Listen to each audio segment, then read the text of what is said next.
오늘은 열왕기상 20장 22절 말씀을 가지고 말씀 전해드리도록 하겠습니다. 함께 제목 읽어볼까요? 힘을 기르고 행할 일을 알고 준비합시다. 지난 시간에 저희는 이스라엘의 아람 군대가 쳐들어온 아람의 1차 침공에 대해서 살펴보았습니다. 아람 왕 벤하닷이 그의 군대를 이끌고 이스라엘에 쳐들어와 사마리아를 이스라엘 왕 아합 왕이 있던 그 사마리아 성을 포위했습니다. 사마리아를 포위한 아람 왕이 이스라엘 왕에게 사신을 보냈어요. 그리고 전쟁을 시작하기 전에 항복을 요구했습니다. 아합 왕이 큰 군대를 이끌고 와서 사마리아를 막 에워싸니까 아합 왕은 지레 겁을 먹고 싸우면 안 된다, 우린 졌다 하고 항복을 했습니다. 이렇게 쉽게 항복하는 모습을 본 벤하닷 왕은요, 전쟁을 시작하기도 전에 이미 전쟁이 다 끝나고 전쟁을 다 이긴 것처럼 패전국을, 이스라엘을 마치 패전국 다루듯이 아합 왕에게 나 이제 너희 거기 성 내로 들어가서 마음껏 약탈할 거야. 니네가 좋아하는 거, 니네가 아끼는 거 내가 다 빼앗아 갈 거야 라고 전리품을 가지러 갈 테니 문을 활짝 열고 기다리라고 말했습니다. 도둑이 훔치러 갈 테니 문 활짝 열고 있어 라고 한다고 어떻게 누가 문을 활짝 열고 어서 오십시오 기다릴 수가 있을까요? 첫 번째 항복 요구는 받아들였던 아합 왕이 약탈을 해간다는 두 번째 요구는 받아들일 수가 없었는지 장로들을 불러서 의견을 물었어요. 그때 장로들은 그게 무슨 말이냐, 결코 항복해서는 안 된다, 결사항전을 하자, 아람 군대와 싸우기로 작정을 합니다. 사실 이 전쟁은 누가 봐도 이스라엘이 지는 것이 당연한 전쟁이었고, 전쟁에서 진 이스라엘이 전쟁의 포로로 끌려가고 또 약탈을 당하게 되는 것은 불보도 뻔한 전쟁이었어요. 하지만 의외로 이스라엘이 승리했습니다. 이스라엘의 승리로 끝났어요. 바로 하나님께서 이스라엘과 함께 해주셔서 결코 이길 수 없을 것만 같았던 이 싸움을 이기게 해주신 것입니다. 하나님께서 이스라엘이 아람의 군대를 물리치게 해주신 것에 대해 의문이 들 수도 있습니다. 이 당시 이스라엘은 하나님을 믿지 않고 하나님을 의지하지 않고 바알과 아세라라는 우상들을 섬기고 있었기 때문입니다. 하지만 하나님께서는 한 선지자를, 이름도 모르는 무명의 선지자를, 엘리야가 아니라 무명의 선지자를 아합 왕에게 보내셔서 이 전쟁을 하나님께서 승리하게 해주시겠다고 말하였어요. 그리고 하나님께서 보내신 선지자의 말대로 전쟁에서 승리했습니다. 하나님께서는 하나님을 믿지 않고 하나님을 의지하지 않는 이스라엘 백성에게 승리를 주셨어요. 이상하죠? 하나님을 믿지 않고 의지하지 않고 우상 숭배를 그렇게 한 악독한 그 하나님이 정말 가증히 여기는 그 우상 숭배를 한 이스라엘에게 승리를 주셨어요. 하나님께서 이스라엘에게 승리를 주신 이유는 단 한 가지입니다. 바로 이스라엘이 하나님을 여호와인 줄 알기를 원하셨기 때문입니다. 지난번 본문 말씀 20장, 열왕기상 20장 13절을 함께 다시 한번 읽어보겠습니다. 한 선지자가 이스라엘의 아합 왕에게 나아가서 이르되 여호와의 말씀이 내가 이 큰 무리를 보느냐, 내가 오늘 그들을 내 손에 넘기리니 너는 내가 여호와인 줄을 알리라 하셨나이다. 아멘.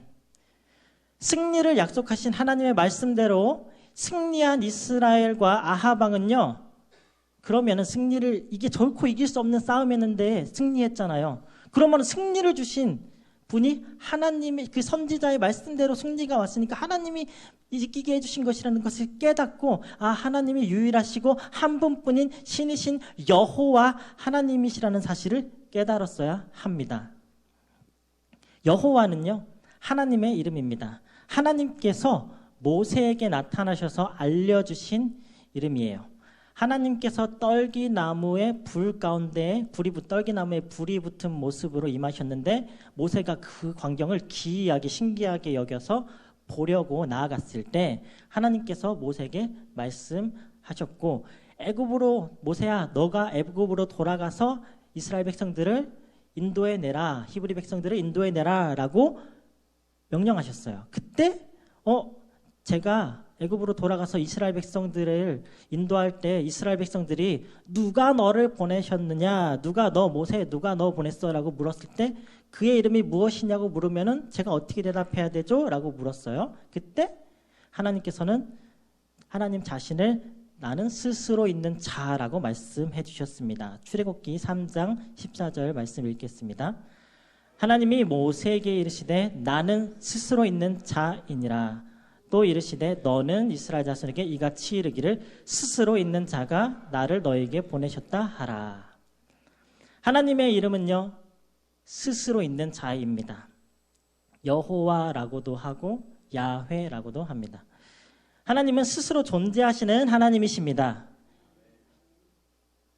이 이름이라고 하지만 이름이 아니라 하나님은 그냥 스스로 존재하는 자, 이게 하나님의 존재예요. 하나님은 그냥 스스로 존재하시는 분이에요. 아멘. 이 하나님이 스스로 존재한다는 사실이 얼마나 멋지고 위대한지, 이 이름이 멋지고 얼마나 멋진 이름인지 모릅니다. 세상 그 어떤 신들도 결코 스스로 존재한다라는 뜻을 가진 이름을 가지고 있지 않습니다. 세상 신들의 특징은 어떻죠? 그들의 이름 막 자연 만물의 이름을 따서 지어지거나 특별한 목적에 의해 인간의 필요를 위해서 사람들이 의미로 이름을 따서 지어내거나 만들었습니다. 예를 들어서 태양신, 자연이죠. 하나님 만드신 자연입니다. 하나님이 창조하신 하늘의 신, 바다의 신, 바람의 신, 번개의 신 등 다 자연에서 온 신들이고 그 외의 모든 말은 자연, 동물에게도 신을 갖다 붙이죠. 그들은 모두 결코 스스로 존재하지 않는 자연 만물에다가 갖다 붙여진 스스로 만들어지지 못한 그 하나님이 창조하신 것에다가 사람들이 갖다 붙여 만든 가짜신입니다. 또 인간의 요구에 의해서 만들어진 신들이 있어요.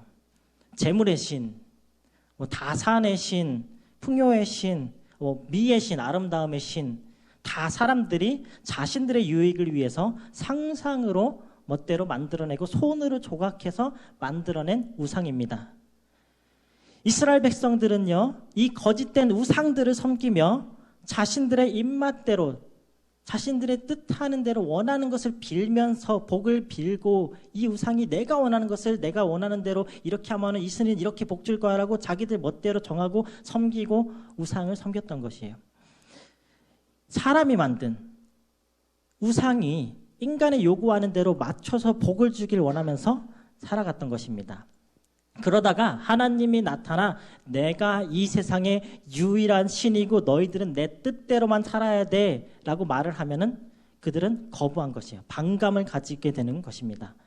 하지만 하나님께서는요, 이렇게 계속 거부하는, 반감을 가지는, 우상을 섬기는, 자기 멋대로 자기 뜻대로 복을 빌고 그렇게 우상을 섬기는 이스라엘 백성들에게 계속해서 기회를 주시고 하나님이 스스로 계신 한 분뿐인 하나님이심을 그들이 알기를 원하십니다.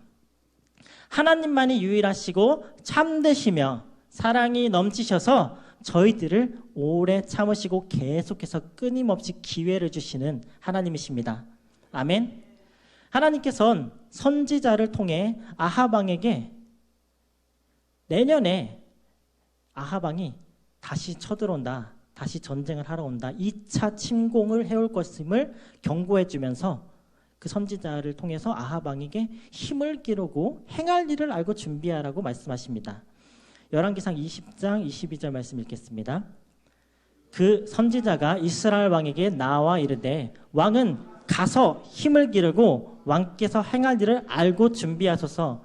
해가 바뀌면 아람 왕이 왕을 치러 오리이다 하니라. 아합 왕에게 아람의 첫 번째 침공에서 승리하는 것을 예언했던 그 선지자가 다시 아합 왕에게 하나님의 예언의 말씀과 경고의 말씀을 전해줍니다. 아합 왕이요, 돌아가세요. 어서 가서 힘을 기르세요. 그리고 전쟁 준비를 하세요. 이 선지자가 힘을 기르라는 말이 아람이 내년에 다시 쳐들어오니까 그 전쟁을 준비하세요. 그들이 다시 오기 전에 1년이라는 그 짧은 기간이라도 얼른 병사를 모으고 무기 만들고 훈련시켜서 군대를 중무장하세요라고 말하는 것일까요? 아닙니다. 이스라엘이 아무리 힘을 길러봤자 아람 군대가 그들의 정렬을 가다듬고 다시 쳐들어오면 약소국 이스라엘이 아무리 준비를 해도 막을 수 있을 리가 없습니다. 내년에 다시 쳐들어온다고 했는데 1년 만에 병력을 더 늘려봤자 얼마나 늘리겠으며 1년 만에 뭐 자식을 순풍순풍 더 낳더라도 그 갓난에게는 전쟁을 할 수도 없고 이미 있는 그 백성들 가운데서 군대를 차출해야 되는데 약소국인 이스라엘의 병사가 어디 있겠어요. 또 무기를 더 만들어봤자 그 병사도 없고 그 병사를 훈련시키기에 1년이라는 시간은 내년까지의 그 시간은 아주 부족한 시간이 주어졌습니다. 이스라엘이 아무리 대비하고 준비해봤자 계란으로 바위치기 같은 전쟁이 될 것임이 불 보듯 뻔한데 선지자는 지금 힘을 길러라 라고 얘기를 합니다. 이 힘을 길르란 말에는요, 영적인 의미가 담겨져 있습니다. 하나님을 믿지 않았던 이스라엘이 참된 힘이 되어주시는 하나님을 믿고 의지하도록, 하나님을 믿지 않았던 지난 날들을 회개하고 우상을 다 버리고 하나님 앞에서 바로 서서 하나님만이 유일하시고 참되시고 스스로 존재하시는 한 분뿐인 하나님 여호와시라는 것을 온 이스라엘이 깨닫고 하나님만을 믿고 의지하라는 말입니다. 이스라엘의 참된 힘은요, 군대가 아닙니다. 재력도 아니에요. 다른 든든한 동맹국, 우방국에 있지 않습니다. 이스라엘의 힘은, 그리고 바로 저희들의 참된 힘은 바로 스스로 계셔서 영원토록 살아계시는 우리 아버지 하나님입니다. 아멘. 저희는 이 힘을 길러야 합니다. 사단과 영적인 싸움에서 이기려면 많은 군대가 필요한 것이 아니고요, 최첨단 무기가 필요한 것이 아닙니다. 오랜 전투 훈련이 필요한 것이 아닙니다. 바로 하나님을 바로 알고 바로 믿고 하나님을 의지하는 힘을 기를 필요가 있습니다. 아합 왕에게 전쟁의 승리를 예언한 선지자는 힘을 기르라는 말과 함께 왕께서 행할 일을 알고 준비하소서라고 말하며 아합 왕이 해야 할 일이 있음을 알려주었습니다. 적과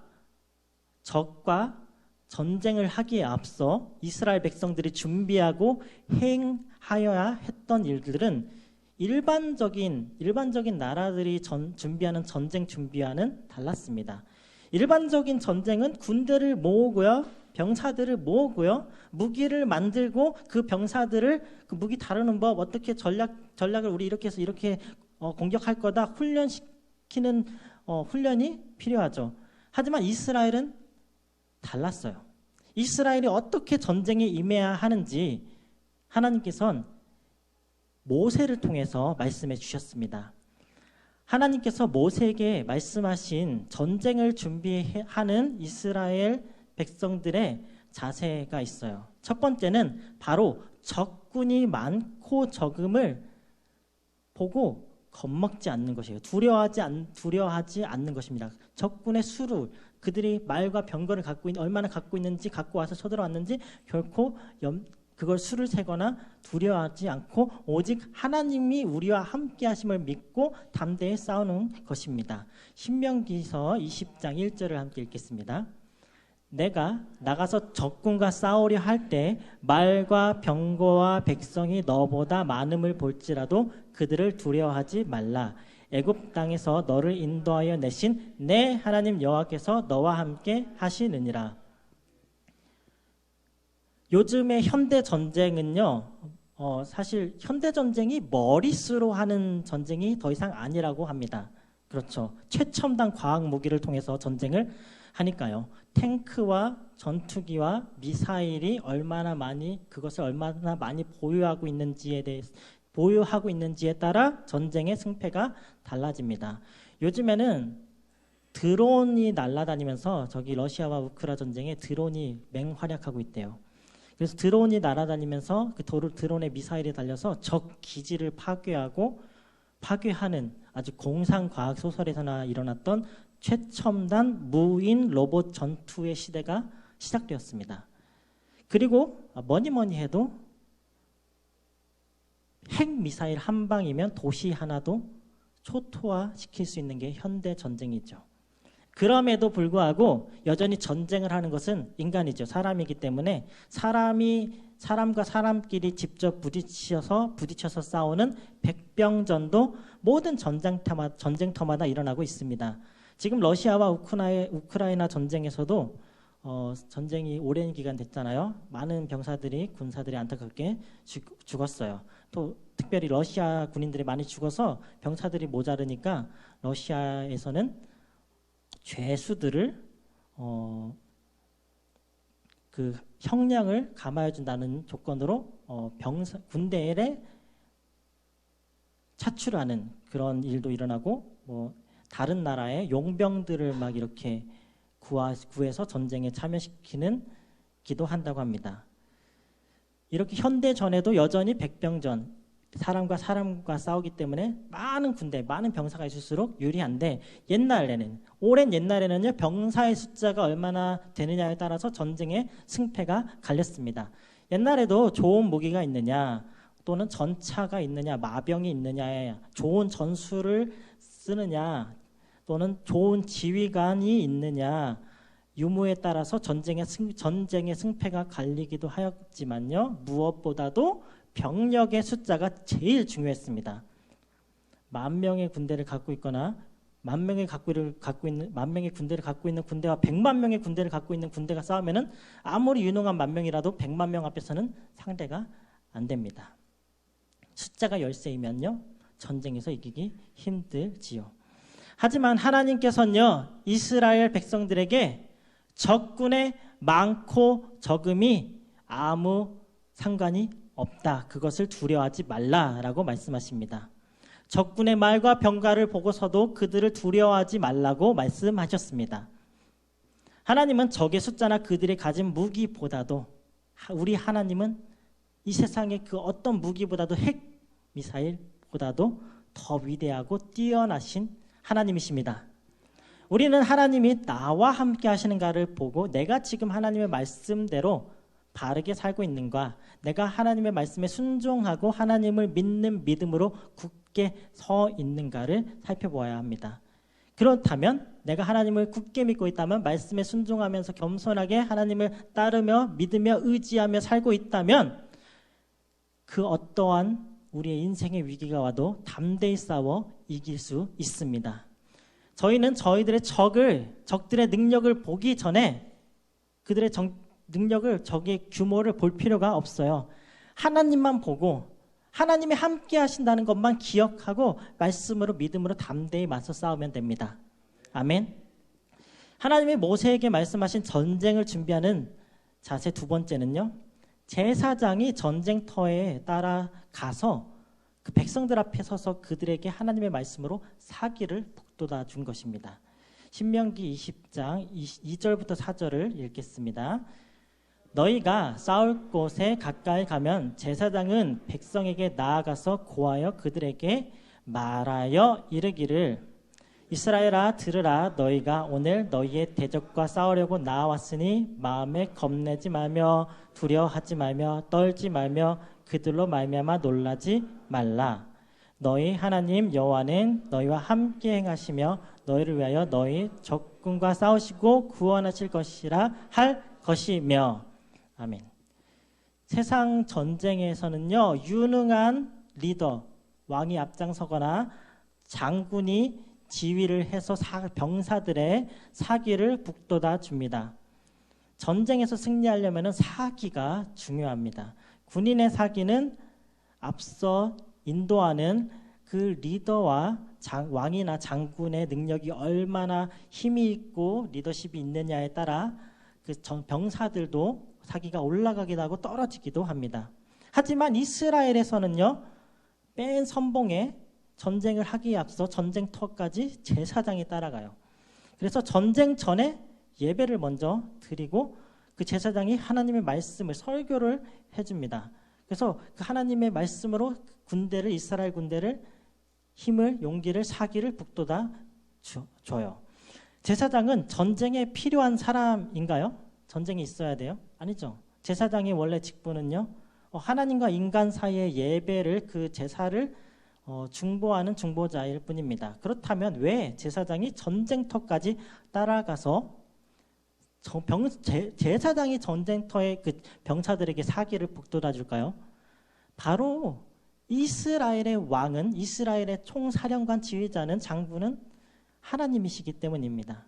왕이신 하나님이 제사장을 통해서 말씀을 하시기 때문에요. 제사장은 하나님을 대신해서 왕의 명령을, 왕의 말씀을 백성들에게, 병사들에게 선포해 준 것입니다.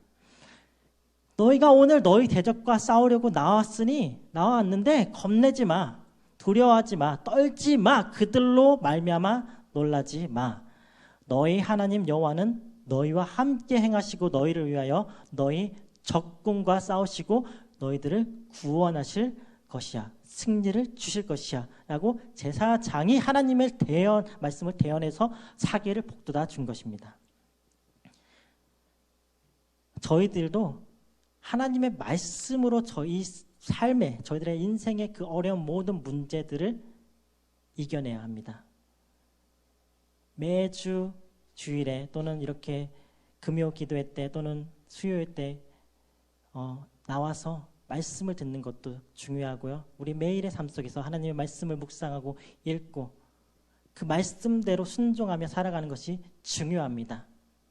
우리 말씀대로 그 말씀에 순종하면서 살아갈 때 그 말씀이, 하나님의 말씀이, 이제는 제사장이 우리에게 하나님의 말씀을 대신해서 전해주는 것이 아니라 저에게는 이미 하나님의 말씀이, 성경책이 각 개인에게 보급됐어요. 스마트폰만 열어도 성경을 얼마든지 읽을 수가 있어요. 그 말씀을 늘 주야로 묵상하면서 세상의 모든 어려움을 그 말씀으로 승리하시는 우리 성도님들이 되시기를 축복합니다. 아멘.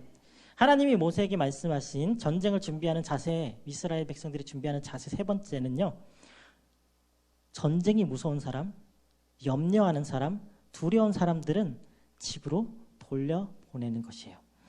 신명기 20장 5절부터 8절까지를 천천히 읽겠습니다. 책임자들은 백성에게 말하여 이르기를 새 집을 건축하고 낙성식을 행하지 못한 자가 있느냐? 그는 집으로 돌아갈지니 전사하면 타인이 낙성식을 행할까 하노라. 포도원을 만들고 그 과실을 먹지 못한 자가 있느냐? 그는 집으로 돌아갈지니 전사하면 타인이 그 과실을 먹을까 하노라. 여자와 약혼하고 그와 결혼하지 못한 자가 있느냐? 그는 집으로 돌아갈지니 전사하면 타인이 그를 데려갈까 하노라 하고, 책임자들은 또 백성에게 말하여 이르기를 두려워서 마음이 허약한 자가 있느냐? 그는 집으로 돌아갈지니 그의 형제들의 마음도 그의 마음과 같이 낙심될까 하노라 하고. 일반적으로 전쟁은요, 아까도 말씀드렸다시피 병사가 많아야 돼요. 병력이 많아야 돼요. 옛날엔 더 그랬어요. 그래서 더 많은 군인을 모아야지, 그래서 전쟁을 치러야지만 하지만, 이스라엘 백성은요, 이스라엘의 그 군대는 두려운 사람 집으로 돌아가, 결혼한 사람 돌아가, 과수원에 과일이 걱정되는 사람 돌아가, 이렇게 다 돌려보냅니다. 집을 새로 지었는데 아직 그 새 집을 못 들어갔어요. 너 돌아가도 돼. 포도원을 새로 만들었는데 아직 수확을 못해서 염려돼요. 다른 사람이 내가 여기서 죽으면 내 포도원 누가 가지겠지? 내 건데 염려해요. 죽음도 염려하고 또 포도원도 염려하고, 결혼을 했는데, 약혼을 했는데 아직 결혼하지 못했는데 내가 전쟁터에서 죽으면 내 약혼자 다른 사람이 뺏어가겠지? 염려합니다. 걱정합니다. 그리고 이 전쟁이 두려워요. 무서워요. 그러면 다른 사람도 그 두려워하는 병사를 보고 두려워, 안 두려워했다가도 그 두려워하는 병사를 보고 두려워해질 수가 있습니다. 그래서 그런 사람들 다 돌려보내요. 사람의 많고 적음, 병력이 많고 적음이 문제가 아닙니다. 전쟁을 좌지우지하는 것이 아닙니다. 얼마나 하나님을 의지하는가, 믿고 하나님을 믿고 의지하고 순종하느냐에 달려 있습니다. 전쟁의 승리는요, 하나님이 나와 함께 하시고 하나님이 나에게 승리를 주실 것이라는 굳건한 믿음, 하나님은 전지전능하신 하나님이시고 승리하신 하나님이시라는 것을 믿고 그 하나님의 명령하는 그 명령대로 겸손히 순종하는 사람이 있을 때, 그런 사람들이 많으면 좋겠지만 적어도 하나님은 순종하는 그 적은 이들을 통해서 일하십니다. 믿음이 없고 겁을 먹고 염려하고 걱정하고 뒤를 돌아보는 사람은요, 그런 사람이 있다면 그런 사람은 다른 사람들의 사기조차도 꺾어버리고 결국에서 그런 사람들 때문에 전쟁은 지고 맙니다. 하나님께서는 정말로 하나님이 함께 하심을 믿고 하나님이 승리를 주실 것이라는 그 믿음을 가지는 사람들, 그렇게 믿음을 갖고 순종하는 사람들이 전쟁터에 나가서 전쟁을 할 때 승리를 주시는 그런 믿음으로 순종함으로 나아간 사람들만 하나님께서 모으셔서 전쟁을 하게 하시고 승리하게 하시는 하나님이십니다. 기드온의 300용사가 그랬잖아요. 미디안이 쳐들어왔어요. 수십만의 미디안 군대가 쳐들어왔는데 기드온이 병사들을 모았습니다. 몇만 명이 모였어요. 근데 그 중에서도 다 돌려보내고 해서 겨우 300명이 남았습니다. 근데 그 300명으로 미디안의 모든 사람 병사들을 무찌르게 해주신 분은 바로 하나님이십니다. 저희들도 겁낼 필요가 없습니다. 염려할 필요가 없어요. 하나님이 함께 하시면요, 다 능히 이길 수 있습니다. 저희들의 삶은요, 결코 이 세상에서 살아가는 삶은 결코 평탄하지가 않습니다. 늘 언제나 문제와 어려움이 찾아옵니다. 특별히 믿음의 사람들, 그 성도들에게는 영적 전쟁이 늘 일어납니다. 악한 마귀는요, 우는 사자같이 저희들을 삼키려고 찾아다니고 저희들을 넘어뜨리려고 합니다. 베드로전서 5장 8절 9절을 읽겠습니다. 근신하라, 깨어라, 너희 대적 마귀가 우는 사자같이 두루 다니며 삼킬 자를 찾나니 너희는 믿음을 굳게 하게 그를 대적하라. 이는 세상에 있는 너희 형제들도 동일한 고난을 당하는 줄 알미라. 저희는요, 이 세상이라는 전쟁터에 내몰려 있습니다. 사단이 언제든지 저희들을 유혹하고 넘어뜨리려고 우는 사자같이 두루 다니면서 저희들을 삼킬 자를 찾고 다닙니다. 때로는 저희들의 건강에 이상이 생겨서 쓰러지고요, 믿음을 잃기도 하고요, 관계의 문제 때문에, 사람과 관계가 제일 어렵잖아요. 그것 때문에 전쟁을 합니다. 또 물질의 문제, 재정적으로 어려우면은, 문제가 생기면은, 돈이 없으면 힘들죠. 그런 문제들로 저희들을 끊임없이 괴롭게 하고 믿음을 잃게 만들려고 사단은 부단히 노력합니다. 하지만 이 전쟁의 승리는요, 어떻게 그 유혹을 물리칠까요? 저희가 정말로 힘이 있어야지요. 훈련을 이렇게 열심히 단련해야지요. 무기를 가지고 있어야지 승리하나요? 아닙니다. 내 힘이 얼마나 있고 내 능력이 얼마나 되느냐에 달려있지 않고요, 오직 하나님이 나와 함께 하시느냐에 달려있습니다. 내가 하나님을 얼마나 믿고 의지하고 순종하느냐에 따라 달려있습니다. 저희가 지는 이유, 유혹에서 지는 이유, 사단에게 지는 이유는요, 저희가 두려워하기 때문에, 염려하기 때문에 우리는 패배합니다. 세상의 힘으로는, 능력으로는, 저희들의 힘과 지혜로는 승리할 수 없습니다. 결코 승리할 수 없어요. 하나님만을 의지해야 합니다. 하나님의 말씀만을 따라가야 됩니다. 하나님이 나와 함께 하신다는 것을 믿어야 되고, 하나님만을 전적으로 의지해야 되고요, 하나님의 말씀 따라 기도하고 성령님을 의지해야만 승리할 수 있습니다. 저희가 이 세상을 이렇게 치열하게 살아가면서 치르는 모든 인생의 전쟁들 가운데 저희는 결코 홀로 싸우지 않습니다. 하나님께서 함께, 성도님들과 함께 하십니다. 성도님들이 하나님의 함께 하심을 굳게 믿고 의지한다면요, 저희는 반드시 이 모든 전쟁에서 승리하게 될 것입니다. 왜냐하면 하나님의 구원은, 하나님이 주시는 저희들의 승리는요, 칼과 창에 있지 않습니다. 전쟁은 하나님께 속하였고 하나님께 속한 이 전쟁을 참여하는 저희들은 오직 승리만 있을 뿐입니다. 사무엘상 17장 47절을 읽겠습니다. 또 여호와의 구원하심이 칼과 창에 있지 아니함을 이 무리에게 알게 하리라. 전쟁은 여호와께 속한 것인즉 그가 너희를 우리 손에 넘기시리라. 아멘. 사랑하는 우리 모든 조각목교회 성도님들, 세상을 창조하시고 다스리시는 하나님께서 저희들의 아버지 되십니다. 온 우주의 만왕의 왕이십니다. 이 사단과의 영적 전쟁에서 저희들을 지휘해 주시는 총지휘관이 되어 주십니다. 말씀해 주시고 저희들의 힘과 용기와 모든 것을 채워주시는 하나님이십니다. 저희는 이 싸움에 전혀 겁을 먹을 필요가 없습니다. 하나님께서는 겁을 먹고 두려워하는 자를 사용하지 않으십니다. 하나님이 우리와 함께 하심을 믿고 굳건히 믿고 하나님을 의지하는 저희들 모두가 되기를 주님의 이름으로 간절히 축복하며 기도합니다. 아멘. 함께 찬양하시겠습니다.